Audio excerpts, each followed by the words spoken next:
अस्सलाम वालेकुम दोस्तों, जॉब्स काउंटर यूट्यूब चैनल पर एक और नई वीडियो के साथ खुश आमदीद। इस वीडियो में आज हम बात करेंगे नेशनल बैंक ऑफ पाकिस्तान की जानिब से स्टूडेंट्स के लिए जो हर साल लोन अनाउंस किया जाता है, बिल्कुल सूद से पाक। उनकी जो तालीमी अखराजात हैं, उनकी फ़ीसेस वगैरह और बुक्स वगैरह, उनके लिए स्टेट बैंक ऑफ पाकिस्तान हर साल लोन जारी करता है। तो इस वीडियो के अंदर मैं आपको इस लोन की तमाम तर डिटेल्स, एलिजिबिलिटी क्राइटेरिया और उसके साथ साथ आपको अप्लाई करने का तरीकाकार भी मैं इस वीडियो के अंदर आपको बताऊंगा। तो इससे पहले आप मेरा चैनल जॉब्स काउंटर इसे सब्सक्राइब कर लें, बेल नोटिफिकेशन को ऑन कर लें ताकि इस तरह की मज़ीद कारआमद वीडियोस डेली वेजेस पर आपको मिलती रहें और आप इनसे इस्तेफ़ादा हासिल कर सकें। तो एनबीपी की मैंने ऑफिशियल वेबसाइट ओपन की हुई है, इसका लिंक मैंने डिस्क्रिप्शन में दे दिया है, वहाँ से आपको मिल जाएगा, आप वहाँ से चेक कर सकते हैं। तो यहाँ पे सबसे पहले मैं आपको इसकी जो एडवर्टाइजमेंट है वो बता देता हूँ कि इसकी डिटेल्स किस तरह से हैं। मैंने डाउनलोड की हुई है, आप भी यहाँ से fresh advertisement news paper clip यहाँ से डाउनलोड कर सकते हैं, आपको मिल जाएगी। मैं ये स्क्रीन पे भी आपको दिखा रहा हूँ, यहाँ पे शो हो रही है। इसके अंदर ऐसे तलबा व तलबात जिन्होंने 2020, 21 और 22 यानी 2020-21 के सेशन में या 21-22 के सेशन में ग्रेजुएशन के लिए, पोस्ट ग्रेजुएशन, एमफिल और पीएचडी के लिए एडमिशन लिया था और वो इसके अंदर अभी पढ़ रहे हैं, इनरोल्ड हैं, उनका जो सेशन है वो चल रहा है, तो वो इससे इस्तेफ़ादा हासिल कर सकते हैं। उनके जो लास्ट इम्तिहान है उसके अंदर कम से कम 70% मार्क्स होने चाहिए और इसके अलावा मुआशी तौर पे भी उनका जो है वो फ़ीसेस अदा ना कर सकें, यानी अमीर तलबात नहीं कर सकते। जो गरीब तलबात हैं, माशी तौर पे थोड़े कमज़ोर हैं, वो इसको अप्लाई कर सकते हैं। इसकी अप्लाई करने की जो लास्ट डेट है वो 29 जुलाई 2022 है। उसके साथ वो कह रहे हैं कि जो इस टेन्योर के अंदर यानी 2020-21 और 2021-22 के अंदर इनरोल नहीं थे, उनसे गुजारिश है कि वो अप्लाई ना करें। और इसके अलावा जो अमीर हैं, जो अपनी फ़ीसेस वगैरह पे कर सकते हैं, ख़ुद अपने अखराजात बर्दाश्त कर सकते हैं, वो भी अप्लाई ना करें क्योंकि उनको इस स्कीम के अंदर काउंट नहीं किया जाएगा। इसके अलावा आपने क्या करना है मैं आपको बता देता हूँ। यहाँ से स्टूडेंट लोन स्कीम की जो डिटेल्स हैं वो मैंने यहाँ से आपको मिल जाएंगी, मैंने भी डाउनलोड की हुई है, मैं आपको बता देता हूँ। इन डिटेल्स के मुताबिक आपका जो ग्रेजुएशन है वो 21 साल से आपकी एज लिमिट ज़्यादा नहीं होनी चाहिए। उसके बाद जो आपकी पोस्ट ग्रेजुएशन है वो 31 साल से आपकी एज ज़्यादा नहीं होनी चाहिए। उसके बाद जो पीएचडी है उसके अंदर 36 यानी 36 साल से आपकी एज लिमिट जो है वो ज़्यादा नहीं होनी चाहिए। और इसके साथ ऐसे स्टूडेंट्स जिन्होंने मेरिट बेस एडमिशन लिया है और वो यूनिवर्सिटीज़ या कॉलेजेस के अंदर हैं जो सरकारी हैं, मतलब जो गवर्नमेंट के साथ हैं, उसकी जो एक लिस्ट है वो भी आपको मिल जाएगी। मैं यहाँ पे आपको वो भी दिखा दूँगा। इसके अलावा आप ख़ुद भी डाउनलोड कर सकेंगे कौन कौन सी यूनिवर्सिटीज़ इसके अंदर शामिल होती हैं। 70% मार्क्स आपके होने चाहिए। उसके अलावा यहाँ पे कुछ सब्जेक्ट दिए हुए हैं, वो मैं आपको बता देता हूँ, सिर्फ उन्हीं सब्जेक्ट वाले अप्लाई कर सकते हैं। इसके अलावा जो ये स्कॉलरशिप आप स्कॉलरशिप नहीं, लोन जो आपको दिया जाएगा, इसके अंदर आपकी शेड्यूल फ़ीस, मतलब आपकी जो यूनिवर्सिटी की फ़ीस है, और इसके साथ आपके जो बोर्डिंग एक्सपेंसेस हैं, उसके अंदर आपके खाने पीने के भी हैं। ये सारे एक्सपेंसेस नेशनल बैंक जो है वो डायरेक्ट यूनिवर्सिटी या कॉलेज जहाँ पे आप इनरोल्ड हैं और जहाँ पे आपका हॉस्टल है, ये डायरेक्ट उनको पे करेगा। और इसके अलावा आपकी जो बुक्स वगैरह हैं, ये आपको इसका जो लोन है आपको स्टूडेंट को दिया जाएगा। यानी इसके दो कैटेगरीज़ हैं, आपकी यूनिवर्सिटी की फ़ीस और इसके साथ आपकी हॉस्टल और खाने पीने की जो फ़ीस है वो नेशनल बैंक की जानिब से डायरेक्ट यूनिवर्सिटी को और हॉस्टल को पे की जाएगी। इसके अलावा जो आपके बुक्स के एक्सपेंसेस हैं वो स्टूडेंट को दिए जाएंगे। लोन वापस करने का बहुत ज़बरदस्त तरीका है इनका। 10 साल का आपको ये पीरियड देते हैं, इसके अंदर कोई सूद नहीं होता। आपने करना क्या होता है कि जब आपकी जॉब हो जाती है, ठीक है, तो अपनी जॉब की जब आपको सैलरी मिल जाती है, आपकी फ़र्स्ट सैलरी आ जाती है, तो उसके 6 माह और 1 साल के बाद आपका जो इंस्टॉलमेंट पीरियड है वो स्टार्ट हो जाता है, ठीक है।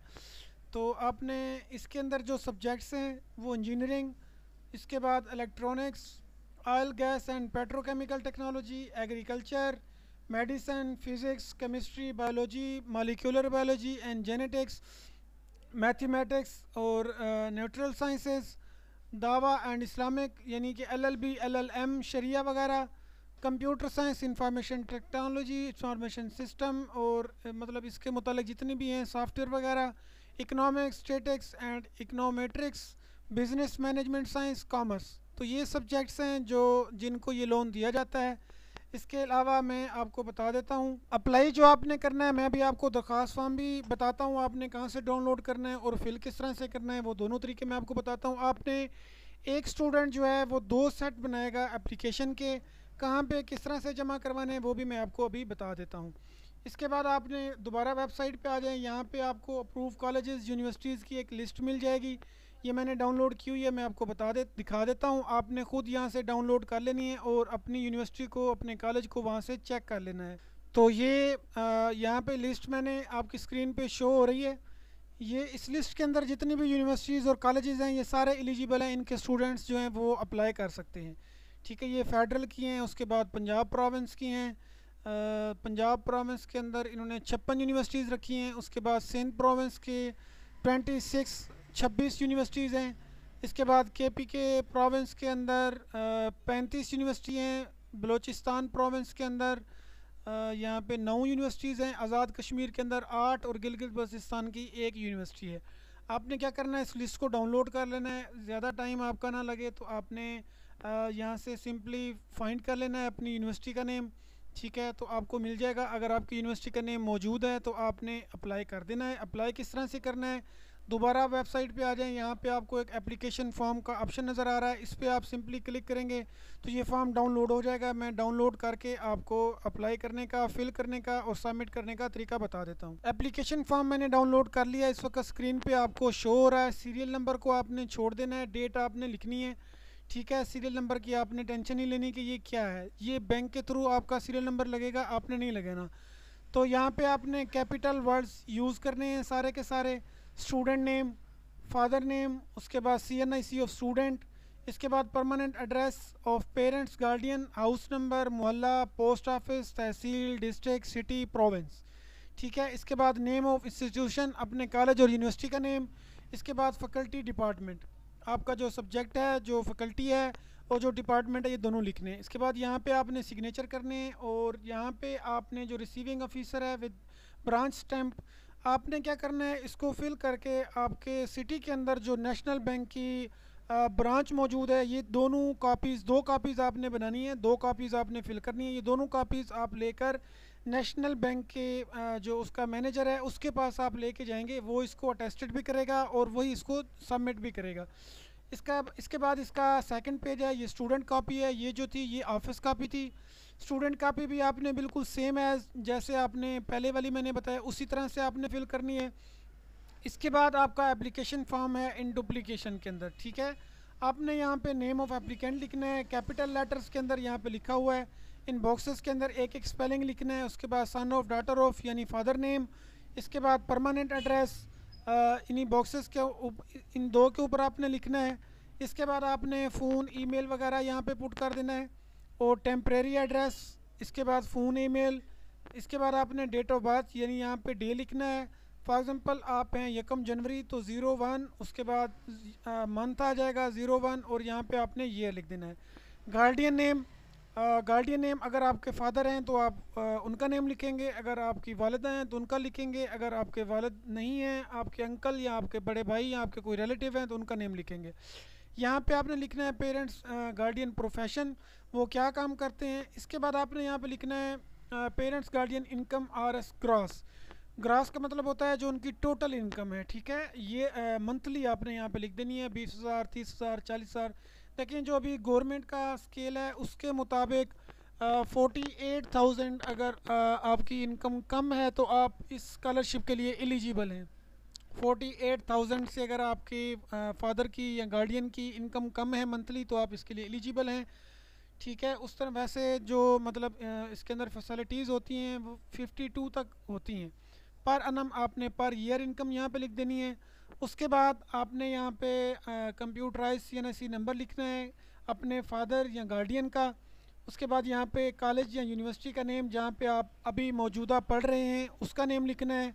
इसके बाद जो आपकी स्टडी प्रोग्राम है BSIT, BBA, BSc, BS, CS, तो ये जितने भी यहाँ पे मौजूद हैं इनमें से जो भी है आपने उसको टिक का निशान कर देना है। अगर इसमें मौजूद नहीं है तो आपने यहाँ से कर लेना है। पहले तो ये मौजूद हैं, सब्जेक्ट नेम आपने ऊपर लिखा है, यहाँ पे नीचे भी लिख देना है। उसके बाद डेट ऑफ एडमिशन, जब आपका एडमिशन स्टार्ट हुआ था उसकी डेट लिखनी है। फॉर्मेट इसका डेट, उसके बाद स्लैश मंथ, उसके बाद स्लैश ईयर, उसके बाद यहाँ पे आपने सब्जेक्ट लिख देना है। बीए वाले भी अप्लाई कर सकते हैं, आपने यहाँ देखें यहाँ पे मौजूद है, ऊपर भी मैंने बताया बीए वाले भी अप्लाई कर सकते हैं। Total year of study program 1 year 2 year 3 4 5 जो भी आपका है आपने इसको चेक का निशान करना है, टिक का निशान लगा देना है। उसके बाद करंटली ईयर आपका कौन सा है, फर्स्ट ईयर है, सेकंड है, थर्ड है, फोर्थ है, फिफ्थ है, आपने इसको टिक का निशान लगा देना है।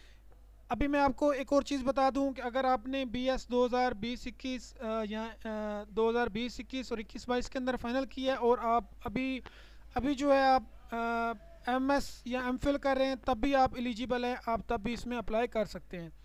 उसके बाद यहाँ पे पर्पज़ लिखना है लोन का, कौन सा है, यहाँ पे देखें 3-4 कैटेगरीज हैं। टोटल फ़ीस आपने लिखनी है जो आपकी यूनिवर्सिटी की है। उसके बाद बोर्डिंग की फ़ीस लिखनी है और टेक्स्ट बुक्स की आपने पेमेंट लिखनी है कि वो कितने की आपकी आती हैं। फॉर एग्ज़ाम्पल आपकी जो यूनिवर्सिटी फ़ीस है ईयरली आप लिखेंगे।